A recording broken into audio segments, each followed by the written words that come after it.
We're putting out our occasional newsletter very soon, and the theme of this issue is going to be community. So I've written a piece for that on the topic of what the Buddha said about living in community. So I've been thinking about that and looking into that for the last few days. So I thought I might as well kind of expand on what I wrote in my article, which I think some of you have seen already. There's a well-known passage. The Buddha is speaking with his attendant Ananda, and Ananda says, Lord, I think that good companionship is a half of the holy life. And the Buddha said, say not so, Ananda, say not so. A good companionship is the whole of the holy life. So the Buddha put a lot of emphasis on how we live together as human beings. He certainly spent a lot of time organizing and regulating the bhikkhu and bhikkhuni sanghas, not only laying down the Vinaya rules, but elaborating the procedures and all the formalized ways of dealing that an organized order requires. He was also very attentive to the relations between the monks and nuns and the lay people. He envisioned the whole of his following as what's called the fourfold sangha: monks, nuns, laymen, and laywomen. The way he set up the rules, it's impossible for the bhikkhus to become isolated hermits, as in some other religious traditions. They're dependent on the lay people for their sustenance, because it's against the rules for the bhikkhus to grow their own food or even store their own food. They have to eat only what's given them at each day. So by living in that way, they're required to be in a close association with the lay community. In Buddhist countries, it's daily practice. The first thing in the morning, right at the crack of dawn, you actually leave the monastery before dawn, so you arrive at the village right at dawn. You walk through the village with your alms bowl, and people put rice and things in the bowl. That's a daily part of the routine. And what's essentially very important to understand about the interchange between the laity and the monastic order is that it's what would be called a pure gift economy. It's not an exchange. Neither side essentially owes anything to the other side. The lay people feed the monks because they're hungry, and the monks offer teachings just because the lay people request it and are interested, want to hear it. In fact, we're forbidden by our rules to teach where it's not wanted. The teachings have to be requested, which is assumed in a case like this, where people come for the purpose of hearing the Dhamma talk. But we also formalize it. The chant that Dave did at the outset of the talk is the formal request for the talk in Pali. So the Buddha spent a lot of his time actually dealing with what seemed like very routine matters of detailing about the daily activities, routines, regulations governing the Sangha. But he also spoke on occasion about broader concepts of living in harmony, which applies to the broader society, how we should live in harmony. Because no human being is completely isolated. It's very dysfunctional if you're isolated. We'd normally live in community and have all kinds of relationships. And one of the suttas in which he talks about this explicitly is the Sagala Sutta, where he talks about human society as a network of specific relationships, and he outlines 6, although we could expand the list, but he dealt with 6 possible relationships, that any individual will have any number of these. There's a parent and child, husband and wife, friend and friend, master and servant, teacher and student, and householder and samana, or ascetic or holy person. These are 6 possible relationships. And for example, parent and child, many people in the middle of their lives face both ways. They're both a parent and a child at the same time. And some individuals will be involved in all of these relationships, and everybody is involved in at least some of them. And he talked about how to make the society harmonious and at peace. And he defined each of these relationships in terms of obligations or duties. Thus, a husband has specific duties to fulfill towards his wife, and the wife has specific duties to fulfill towards her husband. The parent has duties towards their child, and the child has duties towards their parent. A master has duties towards the servant, and the servant has duties towards the master, and so on. And these are specifically laid out. Thus, a master has the duty to treat his servants fairly, to give them sufficient wages, to give them time off, and look after them when they're ill. And the servant has the duty to perform his work diligently, to attend to the master's affairs before his own, to speak well of his master in the town, and so forth.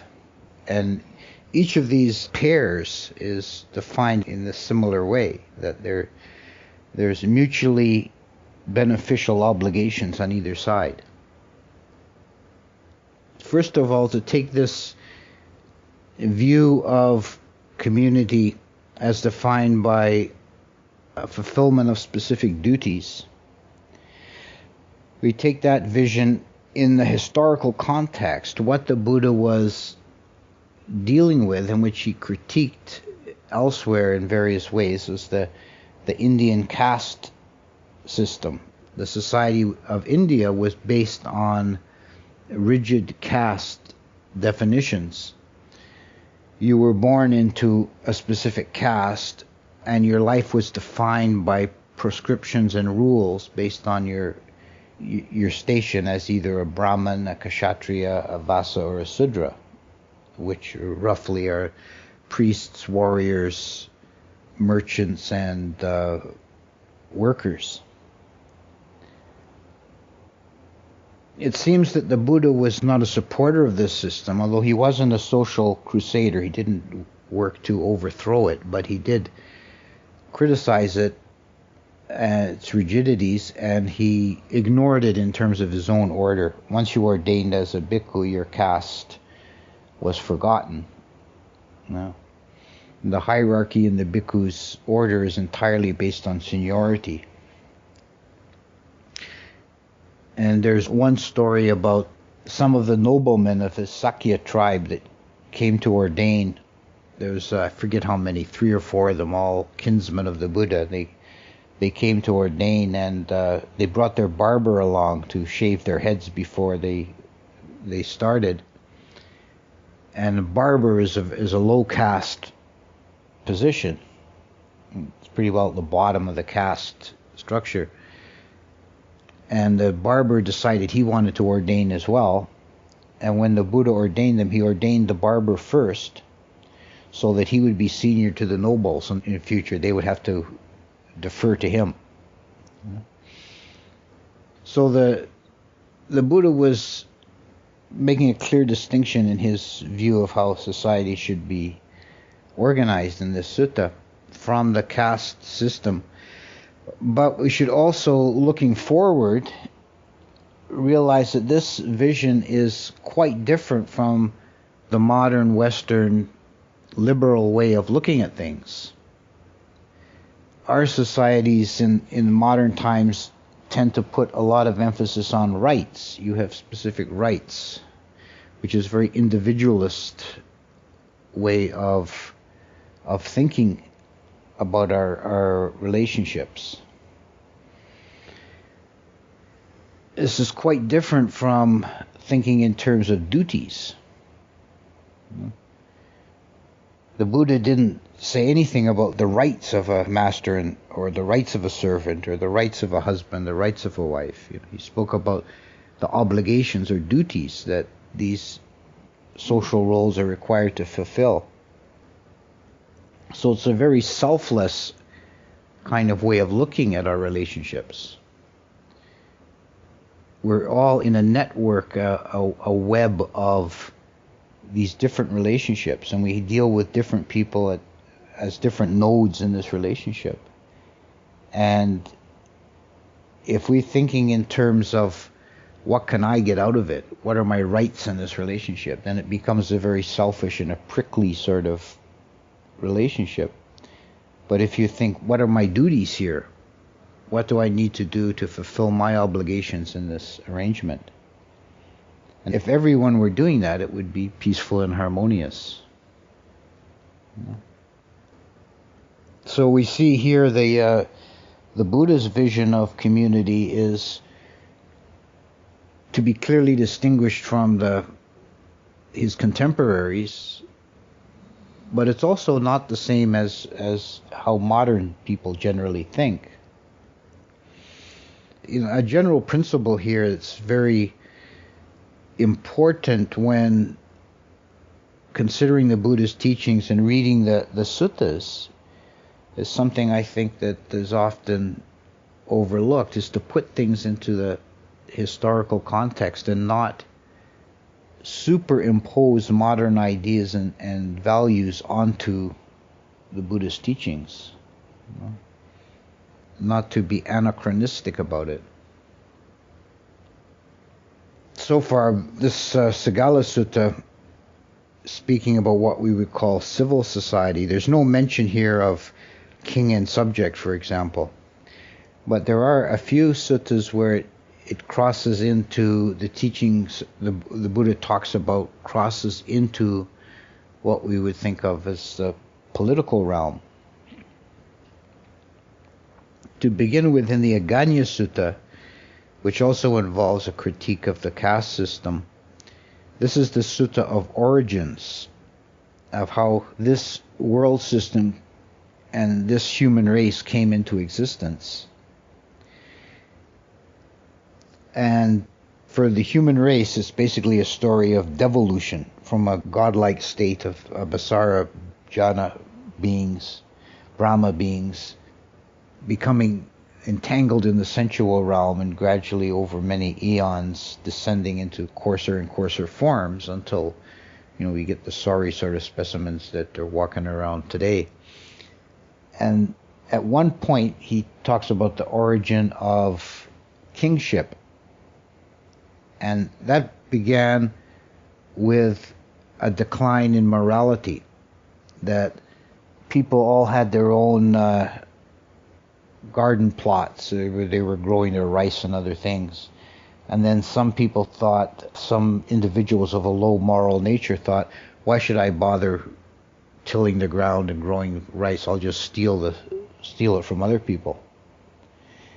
And so, the first ones that were caught caused a big commotion, and they got beat up and said, don't do that anymore. And they still kept happening. So then the people got together and they said, what we need to do is to elect one amongst ourselves to be the ruler and to punish wrongdoers.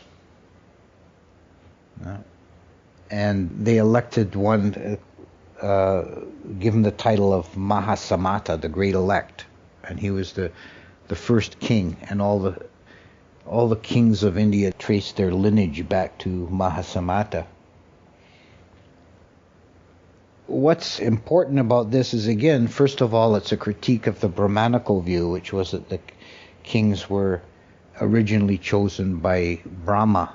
They had a divine sanction to be king. The Kshatriya caste, the kingly or noble caste, sprung from Brahma's shoulders. Brahman sprang from his head, or his mouth specifically, and the Vesas, the merchants, sprang from his belly, and the Sudras, or the laborers, sprang from his feet.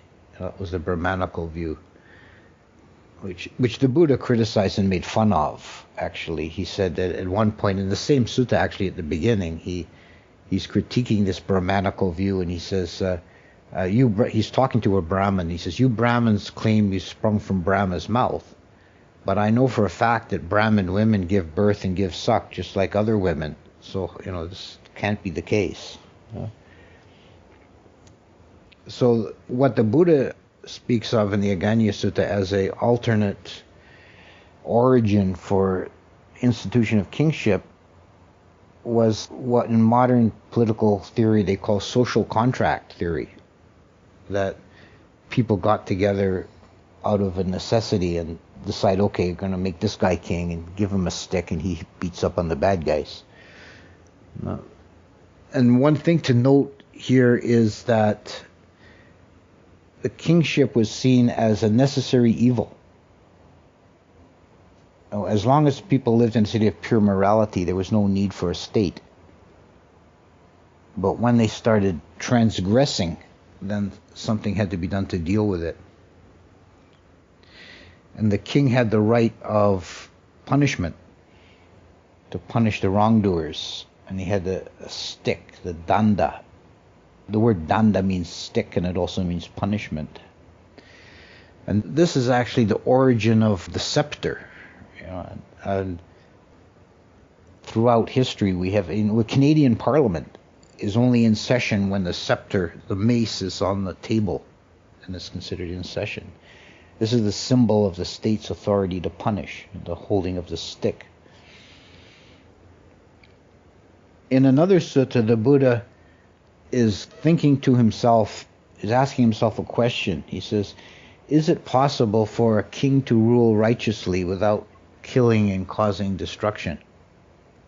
And Mara seizes on this thought of the Buddha, and he challenges the Buddha and says, you have the psychic power to turn the Himalaya mountains into solid gold. Why don't you do that? Then use the wealth to benefit the people and make yourself king. And you could rule justly without any taxation and without any oppression. And the Buddha says, I know you, Mara, go away. But the interesting thing about the sutta is that the question is never answered. He never answers the question if it's possible for a king to rule without oppression and violence. There is an ideal vision of the just ruler in the person of the Chakravarti, the wheel-turning monarch that arises once in a very long time and is a great person, a Mahaparisa, which the Buddha is also a Mahaparisa. If someone's born as a Mahaparisa, they have certain marks on their body, and they will become either a Buddha or a Chakravarti. So this is like the worldly counterpart of a Buddha. If Mahaparisa chooses a worldly path, he will become a Chakravarti. And a great wheel appears in the sky. This is the wheel in the title Wheel Turner. A great wheel turns in the sky and signifies that this king is a Chakravarti. And then he goes to all the countries in the world and conquers them without violence.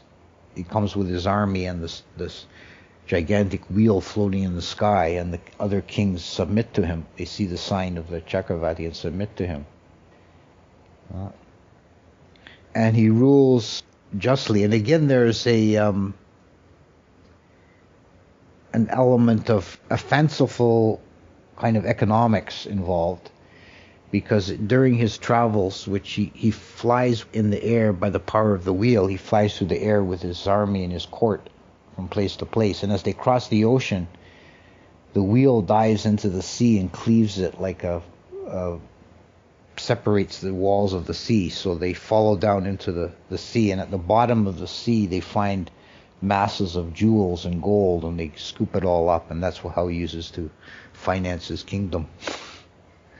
So they can rule without any taxation. Yeah. Another kind of aspect to this is if we look at some other texts where the Buddha gives what could be seen as more specific political advice or prescriptions, what I find intriguing about it is that in terms of modern political distinctions, there's some aspects of it that fall on the left and some fall on the right. In the Kuddhadanta Sutta, the Buddha is telling a story of a past life where there was a foolish king and a wise counselor. And through mismanagement of the kingdom, one province had fallen into economic troubles, and the people were turning to banditry. And the king wanted to go in with his armed forces and knock heads together and hang a few of the worst miscreants as an example to the rest. And his wise advisor said that would only work in the short term. What we need to do is, for those who wish to farm, we grant them land. For those who wish to go into trade, we loan them capital to get started. And for those who wish to work, we put them in the royal service. So in modern terms, this is kind of a leftist prescription, a state interventionist economic policies. But in another sutta, the Buddha is speaking about how a society, specifically in this case is the Republic of the Vajjayans. He's asked, how can the Republic of the Vajjayans sustain itself and exist for a long time in harmony? And he lays down 7 principles for the maintenance of a healthy republic, or in this case, but it would apply to kingdoms as well, I think. And these are that they should meet often in assembly. When they meet, they should sit down in harmony, discuss their business in harmony, and rise and depart in harmony. Thirdly, they should not depart from the ancient traditions, customs, and laws of their society. 4, they should respect, revere, and listen to the elders of their community. 5, they should not take wives by force. 6, they should honor, revere, and respect the shrines and symbols of their nation. And 7, they should make it peaceful and comfortable and provide sustenance for holy men. So these 7 principles look to maintaining a tradition, respecting the ancient traditions and the shrines and the symbols, and listening to the elders. So there's a very strongly conservative bent to these 7 principles. You're looking back into the origins of the society and maintaining it, not changing the ancient ways. And that conservative bias is very strong in the organization of the Theravada tradition, which I'm ordained in. Theravada means the school of the elders. And there's a very strong bias against innovation, and we don't like to change stuff. We keep things going the way they were done in ancient times. We don't jump on every new passing fad like wearing trousers. So an example of how reluctant the monks are to change things is a historical episode in Thailand 250 years ago, there was a really brutal war with Burma, between Thailand and Burma, a very destructive war. And at one point, the Burmese were sending spies into Thailand disguised as monks. They would, put robes on and shave their heads so they could wander freely around the country and spy out the routes and the strong points and so on. So the king got a plan how he's going to rout out these spies, the king of Thailand. He sent the order down through the hierarchy of the monks. Next head shaving day, all your monks are to shave their eyebrows as well. And the king's thought was, this is just a one-off. We'll just catch all these Burmese spies.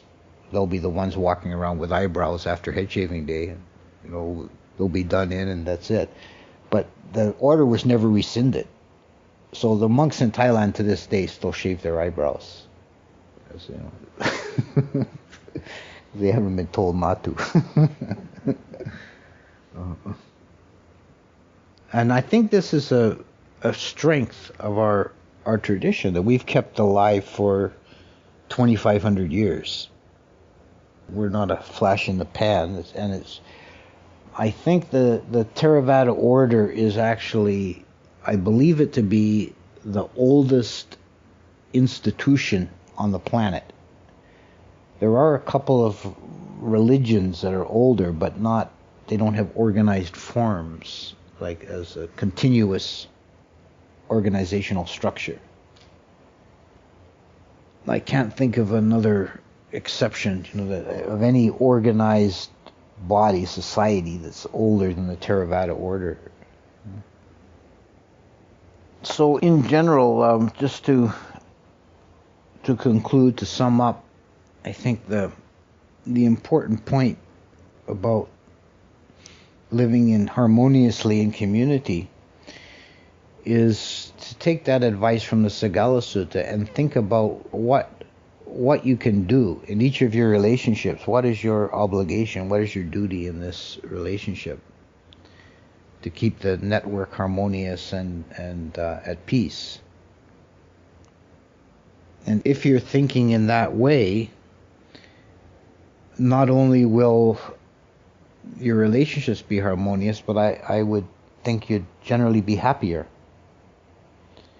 Because you're not feeling, you're not always looking at what is owed to you. You're looking at what you can do. One of the very important principles that the Buddha enunciated very early on, shortly after his awakening, before he'd even gotten up and started teaching, when he was still living in proximity to the Bodhi tree, he reflected, all beings need to feel like they are in service. Who in this universe can I serve? And he searched through all the realms of existence with his Buddha mind, from the highest to the lowest, and he could find no being in existence worthy of his service, him being the Buddha. So he decided, but he still did not abrogate the principle. Then I shall serve the Dhamma. And he devoted his life to the service of the Dhamma. So his underlying principle was that a being is only happy when they're in service, when you have a feeling that you're useful. This is something that's very fundamental to our natures. We have to feel like we're useful, that we're doing some good. We don't just exist to please ourselves and to experience comfort and ease and sense pleasures. We exist to help and to serve and to be part of a network of relationships.